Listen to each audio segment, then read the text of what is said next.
Thank you very much for this excellent opportunity to moderate the high-level session, science diplomacy and system analysis. As we all noticed already that during the welcome opening remarks, we already started to discuss substantial issues of our conference.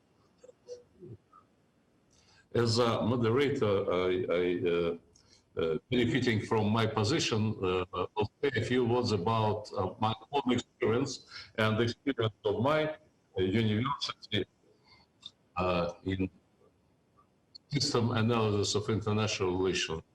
You know, we have a very long history. We introduced international relations research using the systems analysis in 1976. That time established the Problem Research Center of System Analysis of International Relations. And in this decision, Rector at the time, Lebedev, was supported by German Gvishiani, whom you know well.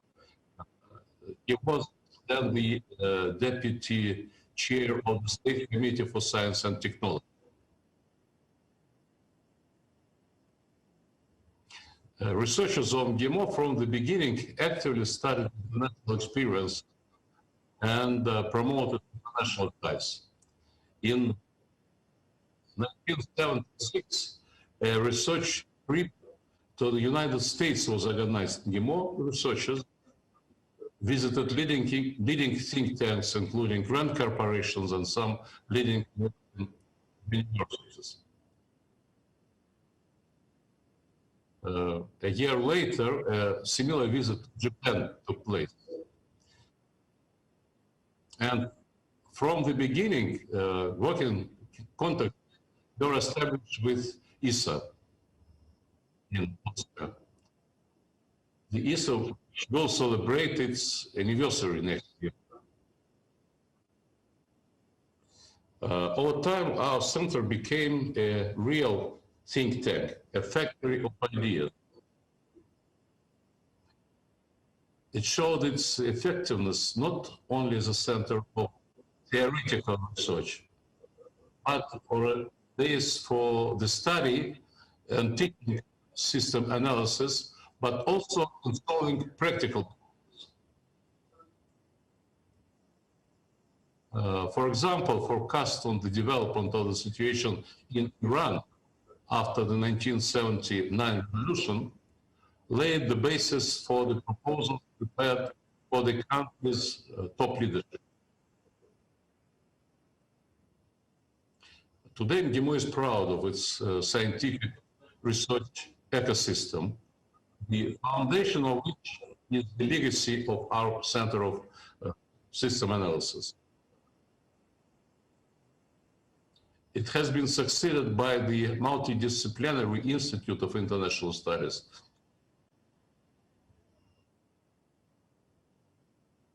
Today, MGIMO is ranked number 8 in the world among university-affiliated think tanks by the University of Pennsylvania rating. An important area of MGIMO's work is the second track, scientific, public, and humanitarian diplomacy.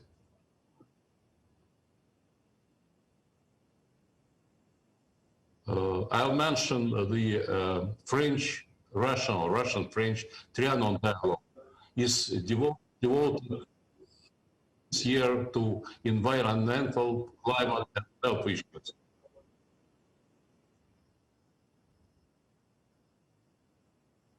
The Russian-Austrian Sochi dialogue will hold a conference in July devoted to the problem of genetics. Humanitarian contacts also along the second track on complex issues of Russian-Polish history relations. And we together produced a convincing result in the form of a joint monograph, White Spots, Black Spots, translated into Polish, Russian, and English. And we did the same work with our Japanese friends and colleagues, and issued a very serious monograph on Russian-Japanese relations in the 20th century, Polish and Russian, and it was translated and published in English in Poland.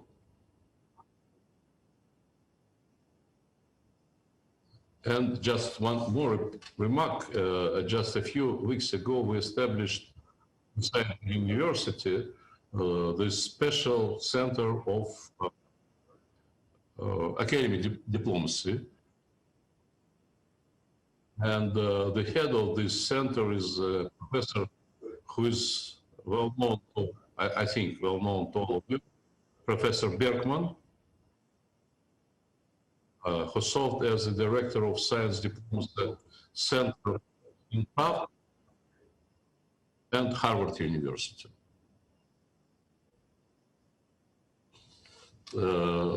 So I'm a moderator, so I want to give the floor to our speakers. And the first speaker is a distinguished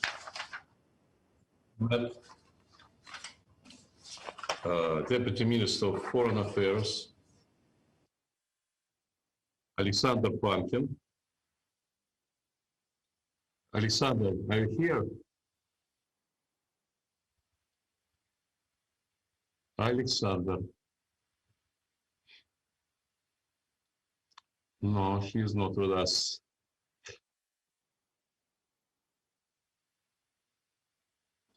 I'm here. Hello, I'm with you. Now I can see you. Great. Alexander Pankin. I'll say it was about him. He graduated from MGIMO in 1985. Since October 2017, Deputy Minister of Foreign Affairs, supervising issues of Eurasian integration and economic cooperation.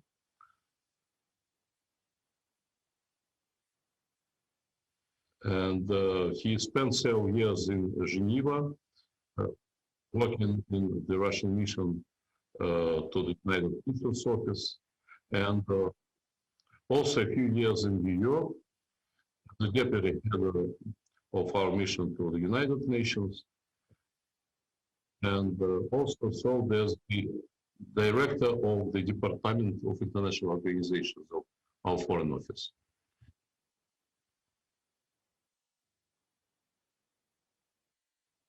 Alexander, the floor is yours.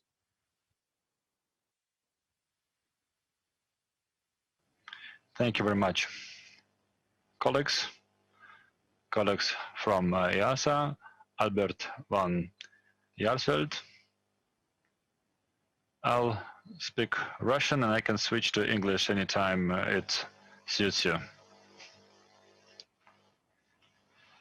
Let me thank everyone. I'd like to thank the organizers. I'd like to say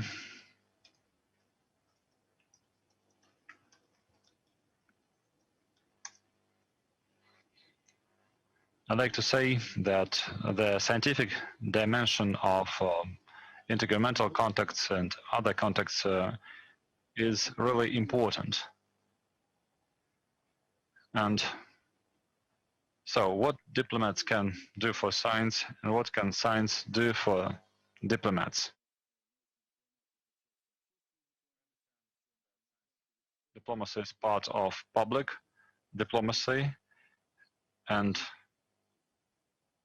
we understand that political and other factors play a role here, and there are some pathways here to prompt the politicians to understand some issues and to develop approaches to establishing relationships.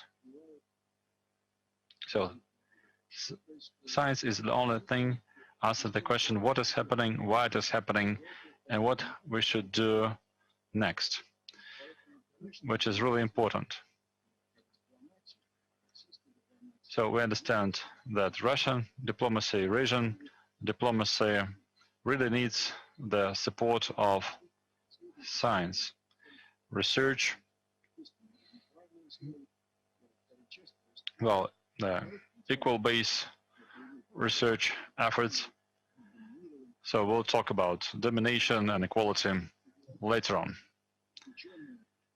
Well, politicians and scientists, they are a specific group of people, and they should be independent in what they do, develop, research, since every time when we start negotiations about international cooperation and other things, we are based on scientific assessments.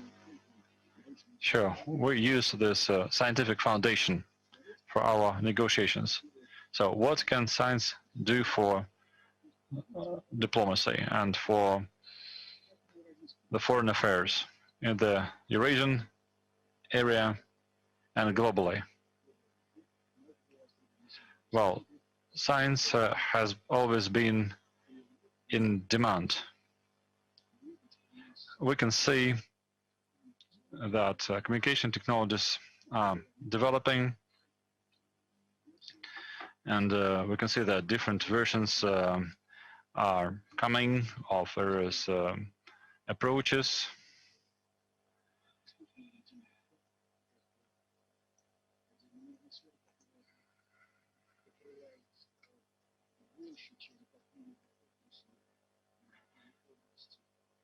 Artificial intelligence is really an important thing here,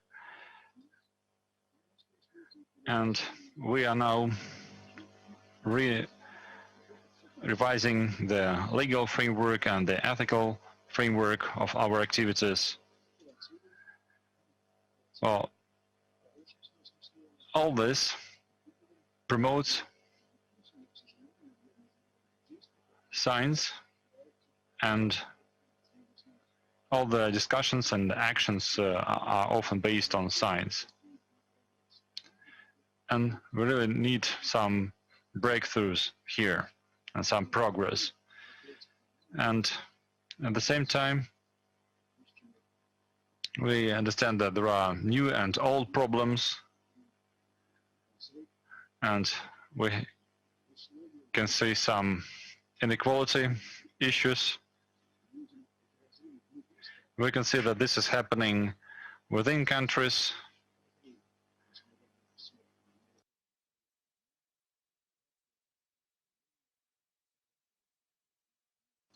And we can see that these gaps, the inequality, is a really slow thing to change.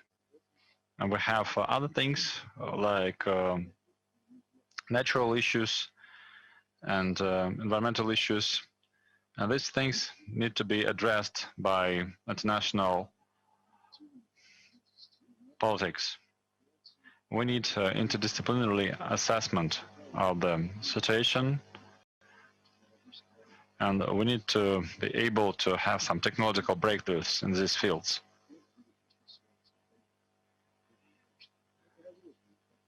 And diplomats should also understand the reference points used by their colleagues and counterparts to have a coordinated approach to the discussion.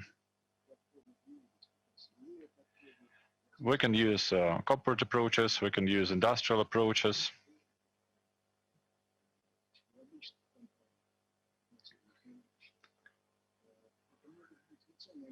Here we can apply national approaches. We can see that the world is changing quickly. Some new opportunities come and go, so we should be quick to respond.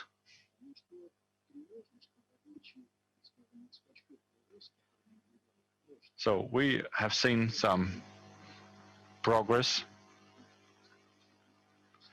within the last, say, several hundred years. And we can see that this progress has brought benefits like convenience, speed, more opportunities. And this used to be a kind of natural progress. We know that we had different kinds of labor, production, and some people benefited and some other people lost. And now we can see more and more scarce stories about science, for instance. So what people are doing is based on fear and not the need and wish to move forward, so that opportunities should arise for everyone, and not only those who are front runners. Well, science diplomacy is now having some new challenges. And one of my ideas is that we should understand that we need science to bear the fruit which should become available, but not for fierce competition and not for squeezing out other industries. So how can we do it? That's an open question. Maybe systems analysis can help here.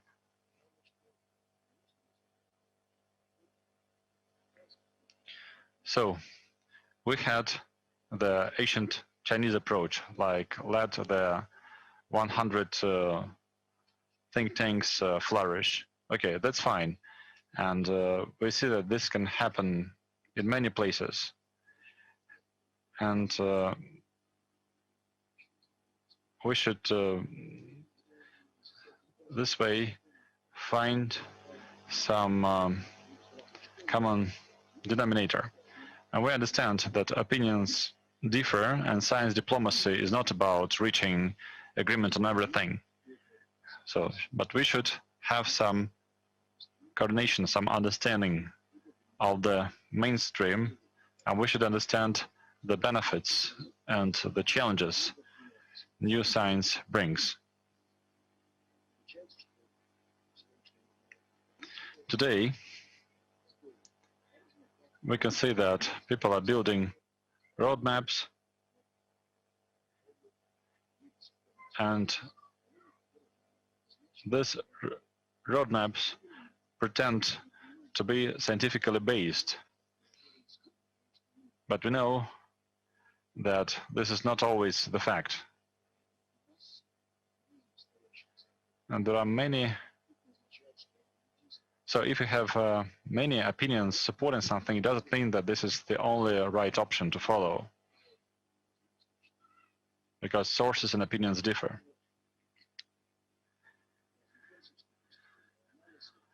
Well, I have a lot of respect for the IIASA,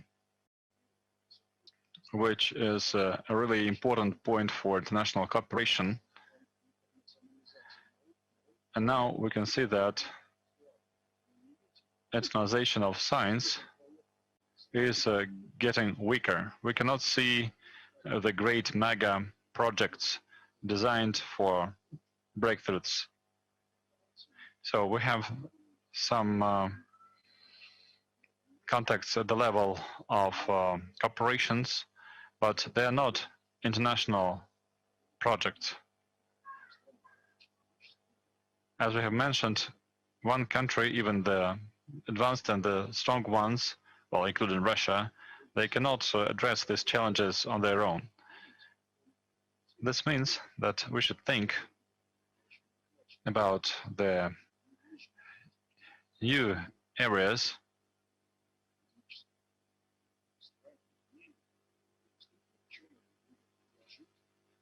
And we really need to look for ways where scientists can offer some new things for diplomacy. So we know that CERN is going on. So this is the legacy of the previous generation's efforts. Well, providing technological solutions, we should understand that science should support our progress, and all this should be underpinned by ethical, legal, and other research. So we can say, okay, we can develop science without any borders, but we have some ethical borders, like we are humans, we don't want clones, and so on and so forth. So we should understand where we are going together and how we can help the humanity. Well, Eurasia, for instance, this is the most populated area on Earth. Many billion people live here, and all of them want to live in comfort, and they want to enjoy the progress. And we don't think that technologies should equalize all the different cultures we enjoy.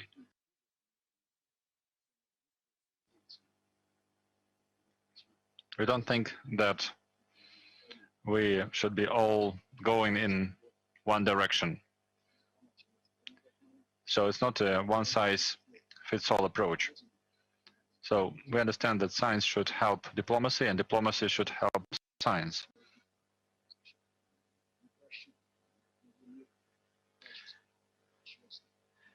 And all the things we do in diplomacy, they should be supported by science and by high quality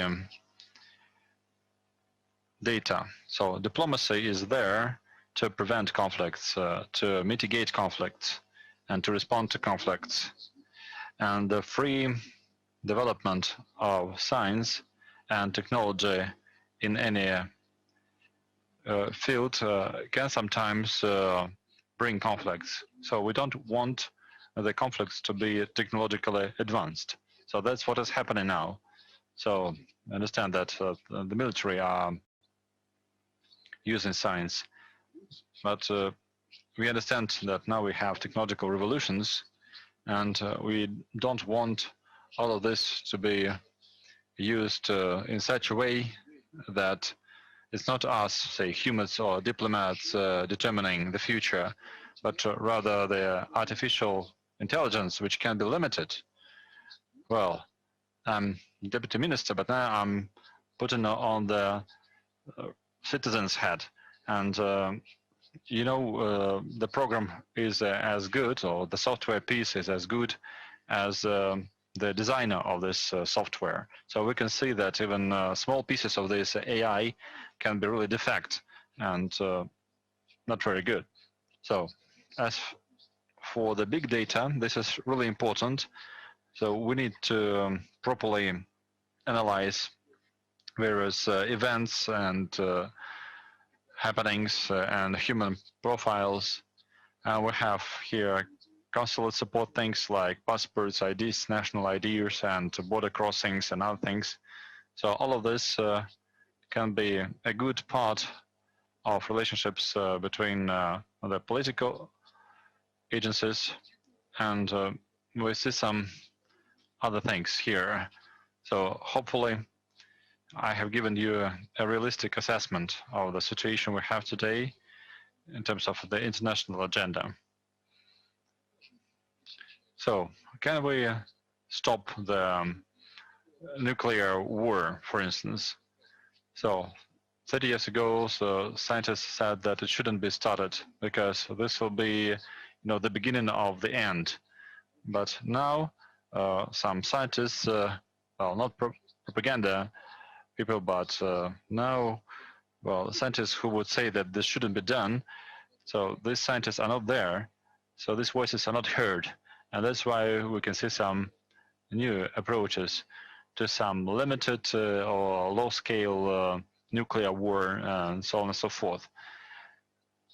So I believe that the old good times, well, though they were the times of the Cold War, of the threat of elimination, well, these times, well, are in a way needed, I mean, in terms of science.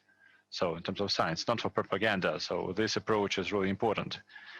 So I wish all the sections a lot of success. And I hope they're going to be more applied. And hopefully they will connect science to reality, because quite often they're not connected. So we need to bring them together. We should remember that science is there for people, for the humanity. And I hope that all the discussions with the support of scientists are going to be productive, and that will let us find some common denominator. Thank you very much.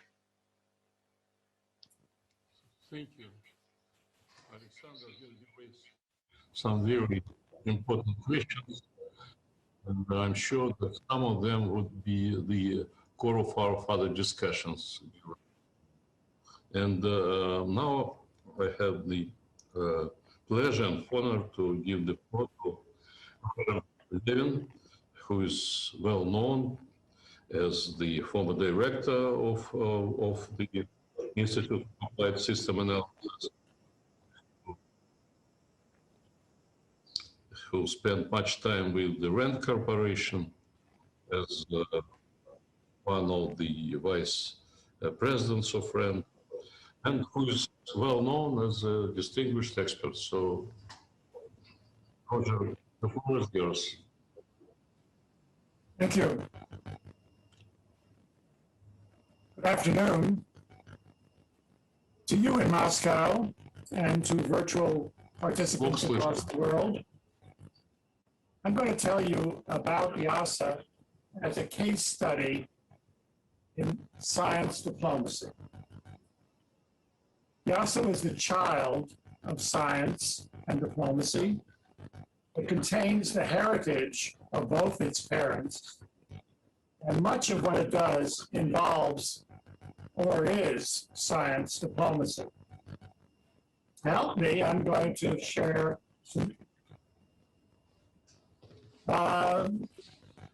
It says here that post-disabled participant screen sharing. However, my presentation depends on it. Can you enable me to screen share?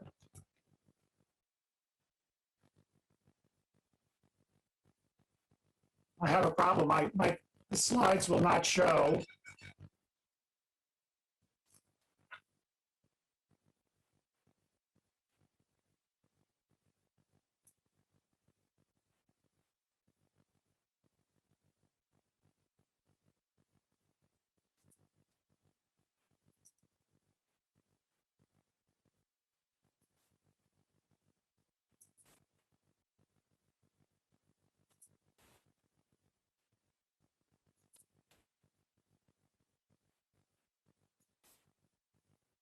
So, Okay, right. Yeah. We're in business. I'm going to talk, as I said, about science, diplomacy, and the creation of IIASA. And I'm going to tell you a story in 5 parts. First, I want to answer the question, where did IIASA come from? What was its conception? Second, I'm going to talk about how it was created. What was the process that led to its existence? Third, I'm going to describe its existence at birth. Then I'm going to tell you about development. And finally, the conclusion of what was accomplished. And I'm going to try to do this in 10 or so minutes. So pay attention. First, I want to talk about the conception. IIASA is a child of the Cold War. And in 1967, the Cold War had heated up between the U.S. and its Western allies, the Soviet Union and its Eastern allies, with a series of events: the U.S. bombing North Vietnam, the Soviet Union entering Czechoslovakia, Israel and Egypt engaged in war.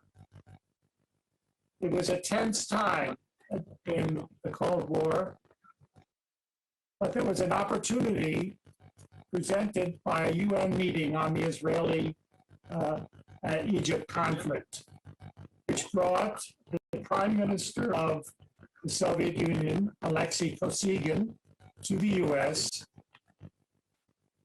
where he was able to accept the invitation of the President of the United States, Lyndon Johnson, for a one-on-one, that is, a personal meeting in a small town just well,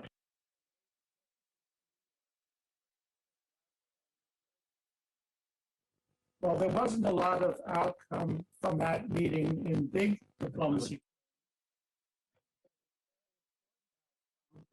In interpersonal and international relations, in that the two men felt that they had a common need and desire to see relations ease. And that became known as the spirit of Glasgow.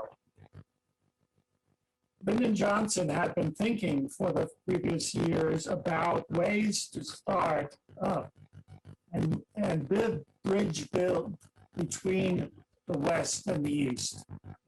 And within his staff in the White House, an idea had blossomed that there might be a possibility of building bridges by establishing an institution jointly manned, jointly staffed, I should say, on common problems of the industrialized nations. In 1967, he sent his former National Security Advisor, George Bundy, by that time president of the Ford Foundation, to Moscow to see if there was interest.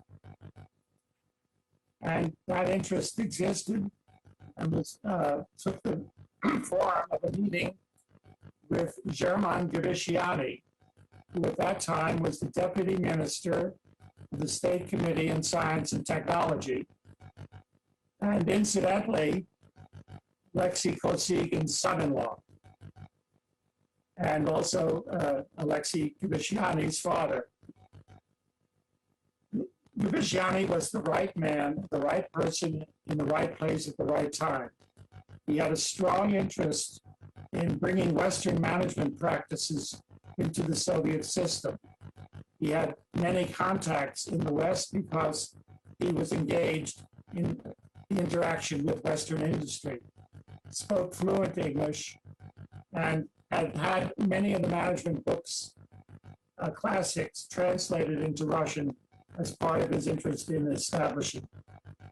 So there was a common interest between the U.S. and the Soviet Union expressed in the persons of President Johnson and Alexei Kosygin and Gvishiani, and this led to a series of negotiations, which I'll call the creation.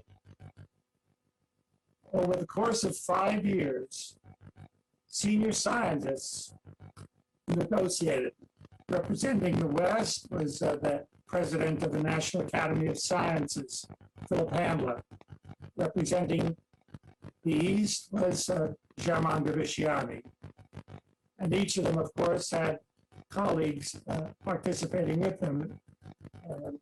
Prominent scientists from Great Britain was Sally Zuckerman, a noted biologist. And similarly, Gvishiani had people he wanted to have associated with him from the eastern states. This was because of one of the critical issues that held up the negotiation for a while. It's the third on the list. On the left side of this slide, you'll see what I've called the diplomatic agenda. These 7 issues were the topics that had to be resolved in the course of that 5-year series of meetings between scientists acting as diplomats on each side of the Iron Curtain, meeting on several times a year over the course of that time. The issue was that the West did not recognize East Germany and would not participate in diplomatic meetings with East Germany. On the other hand, Gvishiani relied on East Germany and wanted to make sure that it could participate in meetings. That issue had to be resolved, and the resolution was the topic right above the one I'm discussing, status. It was unclear whether IIASA should be or what became IIASA should be intergovernmental, meaning the subject of treaties, or international, perhaps a sub-part of the UN agencies, or non-governmental. And the decision on that was non-governmental. Having decided on non-governmental, the issue of East Germany went away, and the consultation and discovery could proceed. The 7 issues on the left side of this slide, the resolution of each of them is shown on the right side of this slide. The location was initially of great interest to the Western participants was London, or the French offered Fontainebleau. But in the end, the very generous and very appropriate offer by the Austrians of Schloss Laxenburg, which had suffered extensively during the war and in its aftermath, they offered that to the Institute and promised to renovate it, exactly meet the needs of the Institute, and to rent it to the Institute at the rate of 1 shilling a year. That was an offer that could not be refused and turned out, as we all know, to have been a superb decision. So we have a location in Schloss Laxenburg, a quick decision that English would be the only language and would not have interpretation or translation as part of its responsibilities. Excuse me. Another topic was what would be the focus of the Institute? Management or science? Would it be something like a business, an industrial activity very much focused on practice? Would it be very theoretical and focused on science in its purest form? Well, the answer was right at hand. There was something called systems analysis that had developed primarily in the US, but which dealt with both the issues of public policy and industrial practice in a scientific manner, but approached from an applied sense. Therefore, with Gvishiani's encouragement, the Institute adopted systems analysis with the addition of the phrase applied.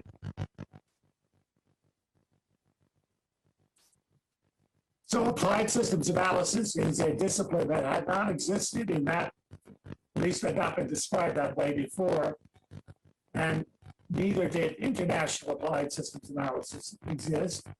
So that both gave IIASA a charter which is rather broad and which enabled the Institute to develop what it wanted applied systems analysis to be, what it thought applied systems analysis to be, which it has done. I'll talk about the resolution of the other issues on the next slide when we talk about and discuss IIASA's birth, which occurred in October 1972. The negotiation had led to the decision that there would be a council, which was the governing body, and the member organizations, the scientific bodies that would be representing the nations in the Institute, would have one member each on the council. The council would be chaired by someone from the Soviet Union, and academician Gvishiani was given the choice to be the first chairman. Give me a second while I take a brief pause to drink it.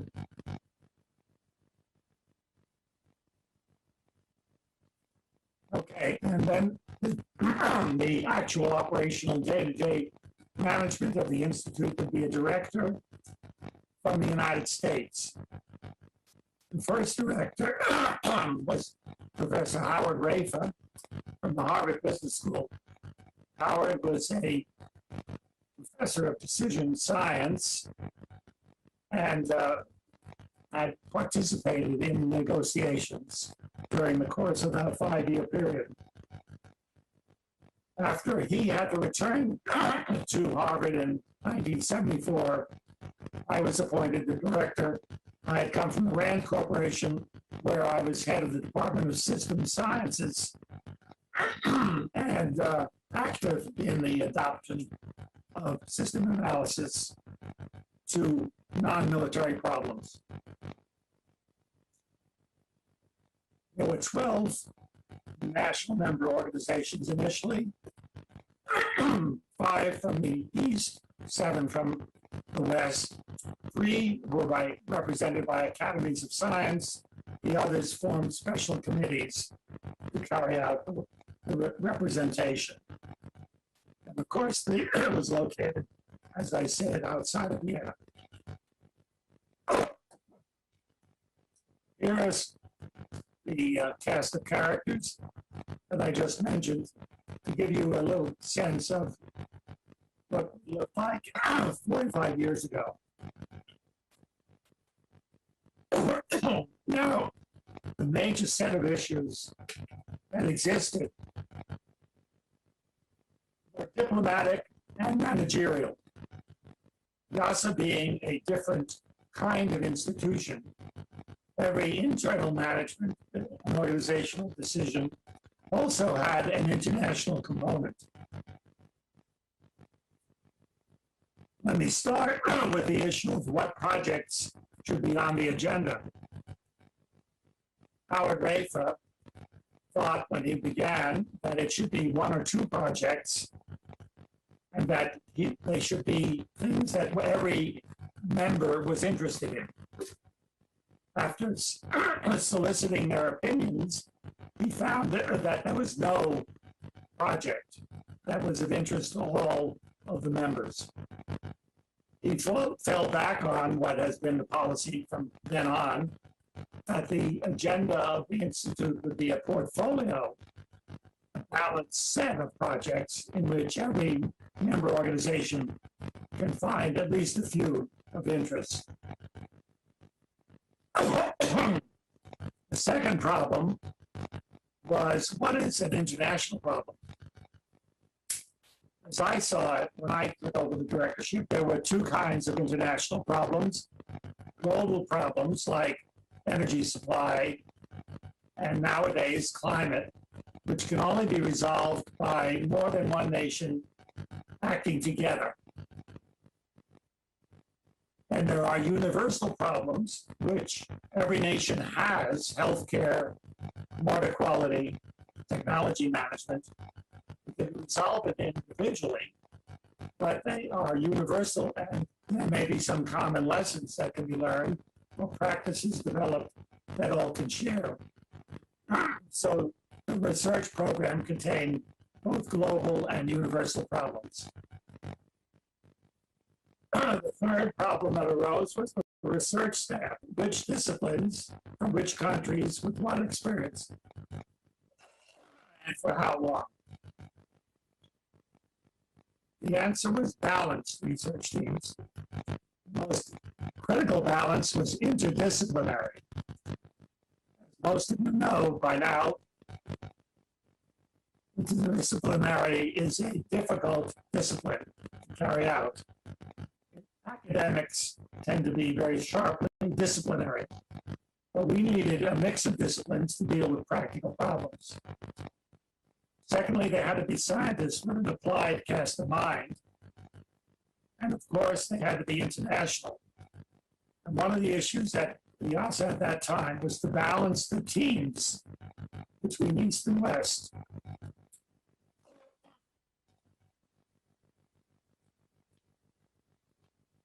So you can imagine the challenge of building a research team that is balanced East-West, that has a proper mix of interdisciplinary scientists. Right. Somehow it was managed, and there's a longer story there, but I'll cut the length of time I'm speaking. We had to also develop international applied systems analysis. Among the things we produced was a text, a handbook of applied systems analysis, 3 volumes. It exists, and here's an example of one of the volumes. We had established the Young Scientist Summer Program, which brought young scientists in their graduate years from all around the world for a 3-month stay during the summer. That program now has about 1,500 alumni working in countries all over the world and carrying with them the lessons of IIASA. Finally, we had an issue of communications, how to reach out to scientists and policymakers both. And we developed a series of activities, which I'll save for a comment. Finally, we established a matrix organization, which drew both on the program structure and the discipline structure. And last, but very, very important, was how do you create a bridge-building organization that functions as a unified organization with a group of people who had never met each other before and were probably leaving in a short time. We spent a lot of time building the IIASA family through various shared celebrations, trips. We helped families to find housing, to get schooling for their children, which was very important at that time in Austria. So finally, I'm sorry I've had to bear this speech problem for the moment, but I hope I'm making the points that are extremely important about IIASA, and you see them before you on the screen. There were 4 accomplishments. It is a unique international scientific research organization. International teams, East-West, full-time, interdisciplinary, working with collaborators worldwide on significant public policy issues. It added 5 new members in the course of the following 6 years. It increased the dues at the maximum level of the charter. There were a couple of major global studies completed on energy and on food and agriculture, a major conference on the carbon dioxide and climate issue in 1977. Many universal topics which you see listed there, and we developed the International Applied Systems Analysis as an application-oriented discipline. So that sums up the first decade of IIASA, how it was created, what it did, and what it accomplished. Thank you very much for your patience, and I'm happy to answer further questions. Thank you.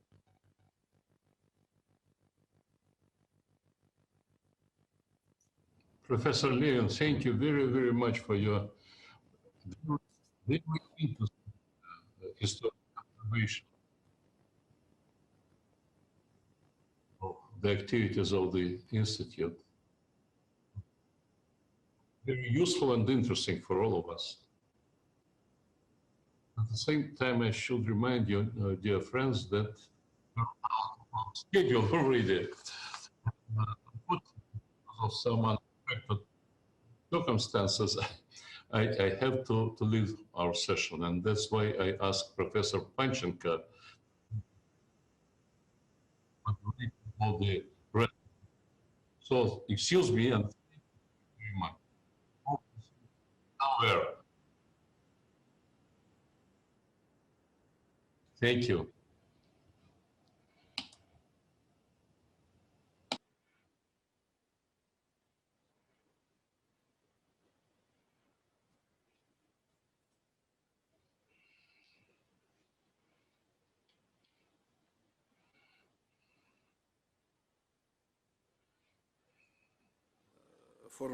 We have only less than 15 minutes for 3 presentations. What I would like to discuss with you, what your opinion, how we will to continue our work. Only 5 minutes for each presentation. Maybe we can use some discussion time to extend a little bit the presentation. Давайте. Minutes will be fine. Окей. Ну, потому что неудобно, вот можно у Виктора Брюкмана, конечно, попросить 5-7 минут. Vladislav, can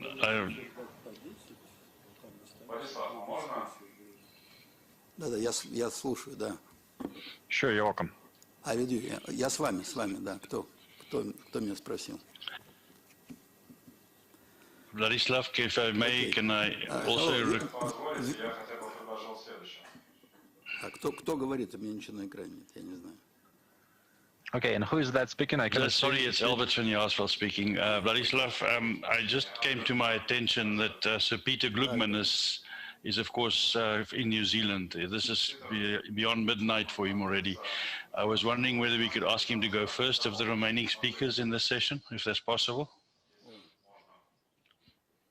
Окей. Хорошая идея, мне кажется, да? Okay, that's a good idea. Окей. Please.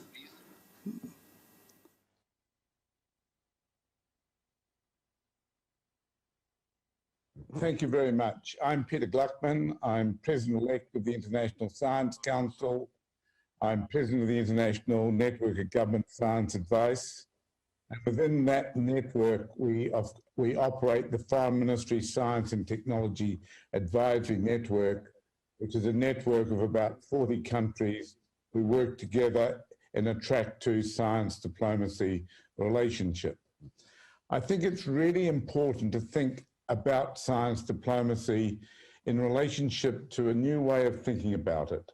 And this came actually from a meeting that we had at IIASA about 5 years ago. Namely, science diplomacy is using science to achieve diplomatic goals. All diplomatic goals ultimately are in the interests of the country's own ambitions.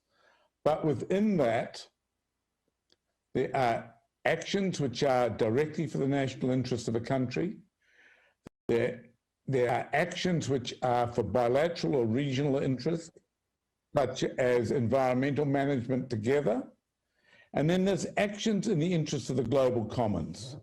And it's that I want to talk about now, namely science diplomacy to deal with the challenges of the global interests, because I think that is the challenge of the 21st century as we're seeing playing out in the pandemic now.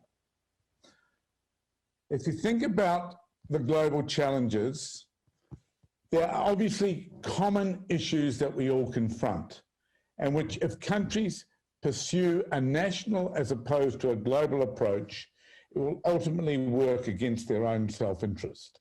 And so I think the challenge in much of science diplomacy is persuading countries that it's in their national interest, self-interest, to work together with other countries for the global good.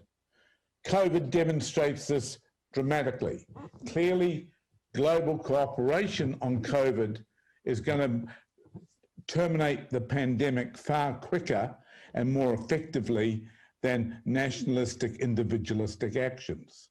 Similarly, climate change is very much the same. If we don't all work together to a common goal of reducing emissions, we will all suffer the consequences of a failure to work collaboratively. Similarly, there are other aspects of science where we need to work together through science diplomacy for global benefit. An example of that would be the geostrategic consequences of new technologies, such as autonomous warfare, such as issues around the internet and digital milieu, and potentially around some very advanced life sciences technologies. We clearly face a common interest in reducing the impacts of misinformation when they undermine trust in science. Beyond that, the world is largely full of ungoverned spaces, and science actually works very much to coordinate effective governance of ungoverned spaces. And you can see that in terms of the Antarctic Treaty, again, another outcome of the Cold War period, a treaty involving the major countries in using Antarctic for scientific purposes. We see it in much of the other ungoverned spaces include the oceans, the seabed, space itself, and the internet. And all of those are areas where science actually plays a dominant role in actually integrating and maintaining some sense of governance. And then there are going to be a whole raft of new technologies that may avoid jurisdictional control or require collective approaches. And if we think hypothetically ahead, if unfortunately we do need a geoengineering approach to deal with climate change, how would we reach agreement on what to do? What would we do? What about the issues around the release of synthetic bacteria or some advanced life science technologies? Do we need to think about that as an issue that science diplomats must create? And so, given the time is late, I just want to make a few brief comments. We have to be honest and say the multilateral system is in a weak state. It's performed poorly in the COVID pandemic. The pandemic, it's outstanding to me that neither the United Nations Security Council nor the General Assembly has chosen to meet on what is the biggest existential crisis since the Second World War. The WHO itself has issues, as we know. And what we need to recognize is that many of these issues emerge because countries fail to understand that it's in their common interest to work together using science and diplomacy. And for that reason, I think it's really important that meetings such as this that are being held jointly between IIASA and their Russian colleagues are critical. Science is a way of bridging cultures. We saw and tensions. We saw that in the Cold War when it led to the formation of IIASA itself. The challenge is, can we continue to use those mechanisms? Can we strengthen them, both using formal processes through foreign ministries and track two processes such as through the International Science Council and through organizations such as IIASA to make faster progress on these global challenges. If we don't, we'll all pay a price. So in summary, what I really want to say is science diplomacy is critical, but science diplomacy needs to be seen as a global issue. We need to all work together on these major existential crises. I congratulate IIASA in holding this meeting. Thank you.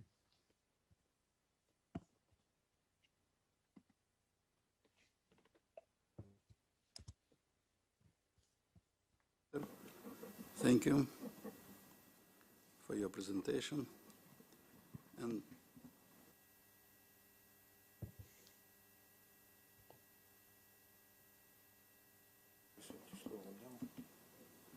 хорошо, давайте. Hello, Albert. Thank you. Yes, Vladislav. Do you want me to go? Okay, I see. Yes. Да, please. Do you want me to go ahead? Thank you. All right. I will do that. Okay. I will share quickly my screen if that's okay with everybody. I'll try and get through this as quickly as I can time-wise. I understand we're under pressure. So thank you very much for this opportunity to talk to you about science diplomacy and systems analysis. I'm falling back on the definition of science diplomacy as outlined by the Royal Society and the IIAS many years ago now already. But I think the important point I'm trying to make here is that irrespective of which perspective of science diplomacy you're taking a look at, IIASA is involved in all three of these in one way or the other. And we will continue hopefully in the future to do so. IIASA, of course, brings together many member countries, as you can see on the right-hand side, a growing portfolio of member countries over time that is strongly moving away from the classical East-West divide into a more global fraternity of members that are trying to tackle the global and shared problems as outlined by Roger so clearly across the globe in the best interest of humanity. On this basis, we keep engaging with many of our ambassadors that visit IIASA regularly and engage with us about existing opportunities, new opportunities, and new avenues to explore multilateral cooperation as far as tackling these global issues collectively. We use science diplomacy as a bridge builder at IIASA. We've tackled issues like the opportunities of economic integration within a wider European and Eurasian space as an ongoing project at IIASA. And even at the times of the deepest crisis between the EU and Russia, IIASA offered a neutral and depoliticized platform for discussions on international trade and strengthening international engagements across the broader Eurasian region. IIASA engages with organizations like the OECD to provide systems thinking approaches and methods for international policy making to ensure that we don't just engage with our members directly, but we also engage with other international organizations in terms of their approaches and strengthening the way we think about new economic systems in this particular instance. We've also made significant contributions in terms of science diplomacy towards climate change challenges that we face. IIASA was a key contributor to the eventual Paris Climate Agreement to limit increases to 1.5 degrees, where 10% of the lead authors were from IIASA in that particular instance. And IIASA has also contributed to the Warsaw International Mechanism for Loss and Damage, looking at mechanisms to deal with novel disaster and climate risk insurance instruments, particularly for developing and vulnerable nations, as far as climate change impacts are concerned. IIASA, of course, has played a role historically in assisting major environmental issues that face the European environment. Transboundary air pollution issues, particularly sulfur dioxide emissions, were a major problem in the 1970s that all of you remember, and three critical policy interventions that were developed over time and made available and have significantly affected and changed the trajectory of SO2 emissions across the European landscape for over a period of decades up to the present stage, which is, of course, resolved the acid rain problem that Europe was facing at that particular time.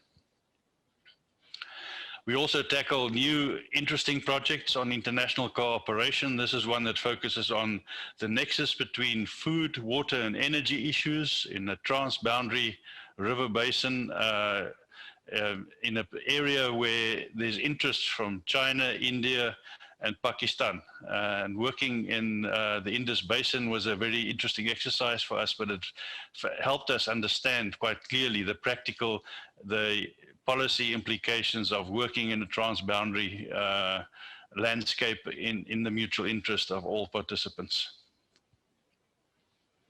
IIASA was key in organizing a global meeting of science advisors in ministries of foreign affairs, the FM STUN meeting. It was held in 2019, and we will continue to engage with this very interesting group of science advisors to assist the relationships between diplomacy or the diplomats and the scientific community.